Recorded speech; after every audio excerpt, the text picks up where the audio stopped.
Today, my 65 years old father retired. When I came home, my husband was sitting in his chair. He started talking to me without even saying welcome home. How much was your father's severance package? It is zero. He was a scaffolding builder. As soon as he heard that, my husband slammed a piece of paper on the table with a bang. I can't keep up with your poor family anymore. He had a job that didn't even offer retirement benefits. I don't want to take care of your family. I don't want them to take advantage of me. I want you out of my life. After saying so, my husband walked out of the front door. A piece of paper slammed on the table was a filled-out divorce paper. I couldn't help but laugh, because he believed the lie that I had been telling him for 10 years and did something fatal. I am an ordinary housewife. I love my father since I was little. He was a scaffolding builder. His face and arms were always tanned. He works very hard, sweating on his forehead and his arms. He was strict but gentle. On the job site, his subordinate loved him. My family was rather well off, but we didn't spend more than we had to. I think we led an ordinary life. My parents always said to me, Nancy, don't tell other people about your father's job. "Why?" Because people may think about this job as good or bad. Alright? Okay. You promise? Yes, I promise. This promise I made over and over again to my parents. When I was a child, I did not understand why they were saying it. But now that I'm an adult, I understand. As time went by and I grew up, I got a job at a major company. I met Derek through a colleague. Derek was an elite employee of a major general contractor. His father was a doctor, and his mother was a daughter of a congressman. His older brother is a lawyer. They're an elite family. Derek seems to be proud of that. He used to tell me about his family. Derek was intelligent, well-spoken, good at his job, and kind. I was gradually attracted to him, and we started dating. When we began to think about marriage, I made a reservation at a fancy restaurant to introduce Derek to my parents. It's good to see you. It's good to see you too. I've always wanted to meet you. Well, I'm glad you felt that way. Thank you for taking care of Nancy. I hope she hasn't caused you trouble. Yes, sir. Nancy has always been a great help to me. She is too good to me. I see. You are a nice young man, as people say. People? People talk about you as a very skillful, humble, and nice young man. I hear that a lot. That's too much praise. It's thanks to the people around me. Where do you work, sir? He works for a film company as a scaffolding builder. I told him with pride. I didn't doubt that Derek would be proud of my father too. But all I got back from Derek was a confused voice of "oh" and a clouded expression on his face. I was momentarily taken aback by the unexpected reaction. But as I looked at the happy faces of Derek and my father, I forgot all about it. Your father is a scaffolding builder, isn't he? Eh? Yeah, is anything wrong? No, nothing. Derek asked me again on our way home from dinner with my parents. His face clouded once again. Why does he care so much about my father's occupation? I didn't feel good about the somewhat sarcastic way he asked, to be honest. But my parents seemed to like him, and that he was usually a kind person. I decided not to let it bother me at the time. Everything went smoothly, and we got married soon after that. I was happy to marry Derek, who is kind to me. But there was one thing that bothered me. After we got married, Derek rarely visited my parents' house, including weddings and funerals. I was a little concerned about Derek's attitude of refusing to visit them. But my parents and friends said it was natural as he worked so hard, so I believed it.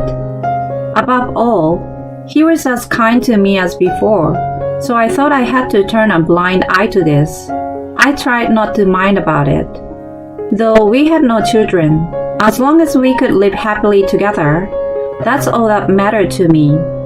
That's right, like my father and mother. However, Derek began to show a side of himself that he never showed before we were married. This year's newcomers are really useless. They just joined the company, right? It takes time for them to get used to the job. The other employees are useless too. Why do I have to take care of them? The subcontractors are really slow. Don't say that. It's not like they're behind the schedule, right? Well, they aren't, but I think that is why they are still working for a small company. They should have gotten things like this done quickly. Just a little thing, such as talking badly about subordinate, or talking down to the subcontractors' companies.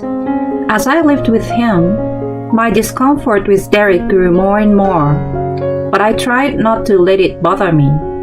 I assumed it was just because he was busy at work and under a lot of stress. He never said anything bad to me. As I left my job when I got married and became a housewife, I thought it was my job as a wife to listen to his complaints. 10 years after Derek and I got married, my father retired from the company where he had worked for a long time. That day, we had a small dinner party at my parents' house to thank my father for his hard work. Naturally, my husband did not come to my parents' house. Is Derek busy again today? Yes, he has something he can't miss. I'm sorry, Mom and Dad. You must be looking forward to seeing him. When I said that, my father said, I hear a lot about his work. He must be busy. It's been a while since the three of us got together. Let's have fun with the three of us together as a family. Although my parents looked a little sad, we enjoyed a leisurely meal together. I heard about my father's work, which I'd never had the chance to listen to in depth. I once realized what an amazing person my father is. My father has worked so hard for us. From now on, I want him to enjoy his time with my mother, doing whatever he loves to do, such as hobbies and traveling. I went home with warm feelings. I'm home. Oh, the light is on. Oh, you are home. Derek, I thought you were going to be late. There's my husband Derek in the living room. Derek, holding something in his hand, doesn't even look at me. As if he didn't hear my words, Derek asked me a question. Your father is retired, right? How much was his severance pay? Severance pay? He doesn't get any severance pay. He was a scaffolding builder. I see. Oh, hey, Derek, where are you going? He put something in his hands on the living room table. He ignored me and headed for the front door. I called out to him several times, but he never turned around and just walked away. I was so surprised to see what was left in the living room. I could not even say a word. Divorce papers? Why? The smartphone I left in my bag rings. It was a message notification. As I opened it, it was from Derek, who has just left. I'm not going to take care of your parents. Your father did not even get any severance payment. I don't want to take care of such a loser. I'm divorcing you. That's what it said. Of course, my parents have never asked Derek for money. They don't plan on relying on us when they retire. They've always taken care of us. They were always concerned about my husband's busy schedule. I have been conniving at his contemptuous attitude towards his subordinates, subcontractors, and my father. But when I see his message, I lose my patience. I don't want him either. I immediately filled out the divorce papers and filed them. Derek left the house with just a few things and never came back.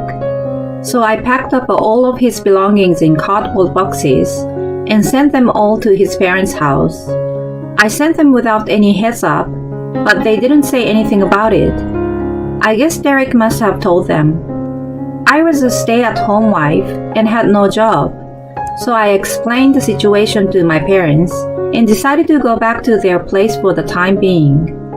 My parents were surprised, but as they listened to me, they expressed their anger towards Derek. They told me to come home. About a year had passed since the divorce. I received a phone call from Derek, begging me to let him meet my father. Hello? Hey, how are you doing? Who is this? You know who I am? Don't be silly. It's me, Derek. What do you want now? I'm sorry that I left you with divorce papers all of a sudden. What? I don't know why you are calling me now. Don't give me the cold shoulder. Nancy, would you do me a favor? A favor? Derek calls my name in a coaxing voice. Nancy, I need to see your father. I don't have any reason to do so. Please, I really need to see your father. I don't care. You don't want anything to do with a father who doesn't even have any severance pay, right? I'm really sorry about that. I didn't know that your father was on the board of directors of the film company. I'm sure you didn't. You look down on people because of what they do or how much they are paid. I never told you. It's true, isn't it? How come you want to see my father all of a sudden after we divorced for a year? I wonder if my father's company turned down the project your company is proceeding with. I heard Derek gulped with my words. Maybe I was a little mean, but he made fun of my father and unilaterally left the house with the divorce papers. I had to say that much. I'm really sorry. If you know that much, please, we have been a family for 10 years. We have been divorced for a year. We are strangers. And besides, you didn't show up at my parents' house for whatever reason when we were married. How dare you call them family? Please.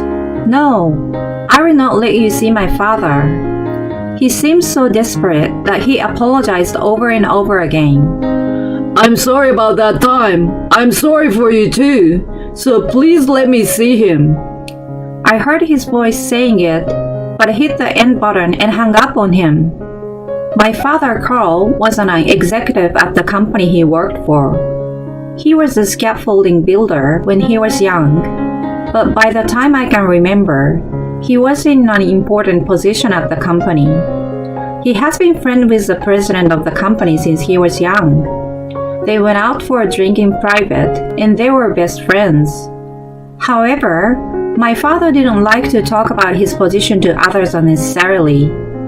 He didn't like the idea of flaunting his position. He loved construction sites so much that even after he became a board member, he visited there with drinks and such. So he didn't like the formal title much. Furthermore, when people learn of my father's title, some approach him with treacherous feelings. My father's company was not a big one, but it had a long history and was well known locally. My father, who had worked hard and diligently for many years, was trusted by his subordinates. He also had good connections in the local community. Some clients gave the company large orders because they trust my father. That's why my parents told me again and again not to mention my father's occupation. They told me not to let anyone approach me because of my father's money or his profession. So I never told Derek about my father's occupation. The severance package was actually $1 million based on his position and contribution to the company, but I didn't tell Derek. Seeing him changing his attitude completely as soon as he found out about my father's position, I was glad I didn't tell him. After the divorce, Derek's company was planning to build a big shopping mall in the area. Derek was put in charge of the project. The shopping mall construction client had long heard of the reputation of my father's company. They were eager to have my father's company, which was well established, knows the land well, and is trusted by the residents, enter the project. However, the president of the company, who had heard from my father about how Derek and I had divorced, declined the offer when he found out that Derek was in charge of the project. Derek's words were unforgivable for the president, who were best friends with my father. His words also made fun of his many subordinates who work in the field. Please reconsider. It was a long time ago, Derek said. But the president said, my people are working hard and sweating on the site in danger. Even if it was said in the past, I can't have my employees working with someone who disrespects them. The client even went as far as to make the project blank. Derek, who was unable to fulfill the client's request because of him, was removed from the project and demoted to take responsibility. So he tried to talk to my father somehow through me. As I hung up on him, my smartphone has been ringing on and on. There is nothing to talk about now. I blocked his number, but to avoid trouble, I hired a lawyer after that. After the divorce, I found out that Derek had been cheating on me during our marriage. I decided to request alimony and cut off the relationship with Derek at this time. When we lived together, Derek's shirts were neatly washed and ironed, even though he could not do any housework at all. I once found him sleeping on the couch with a tie I didn't recognize. There was times that he had unnaturally worked on his days off every week. I have thought something was wrong. When we got divorced, I took the plunge and hired an investigator, and found out that he was having an affair with a woman who worked with him at the time. The day he left with the divorce papers, I wondered why he left with only one bag. It seems that he went to the mistress' house and lived with her as it was. When I got divorced, many people told me that I should have taken alimony. But at the time, I didn't want to be involved with Derek anymore than to claim alimony, so I didn't. I didn't want him to grumble about not getting a divorce by any chance, or didn't want to be followed around. I just wanted to get rid of him. After that, the divorce was finalized without any problems. I even got a job as a clerk at a local company. It was when I made a fresh start, Derek called me. It looked like he was going to persistently follow my father, so I decided to hire a lawyer. I can't believe he once made fun of my beloved father, and then tries to follow him around all of a sudden. I will make him regret it. The investigation company has seized a lot of evidence of the affair. Therefore, the claim for alimony was easily approved. After that, Derek, who had been demoted and had to pay the alimony, was abandoned by his mistress. He tried to change jobs, but it didn't work out because word had spread it in the industry. His family says, you are a disgrace to the family. If you become unemployed, we will disown you. He can't go back to his parents' house or get support from them. My ex-husband's family was always very elitist, so I don't think they would allow him to rely on his relatives either. Now it seems he is desperately trying to make ends meet to live on his own and to pay the alimony. My father told me what he had heard in rumors.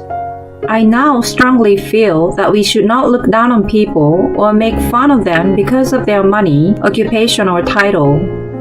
I'm grateful to my parents for teaching me from an early age that I should not judge people by those.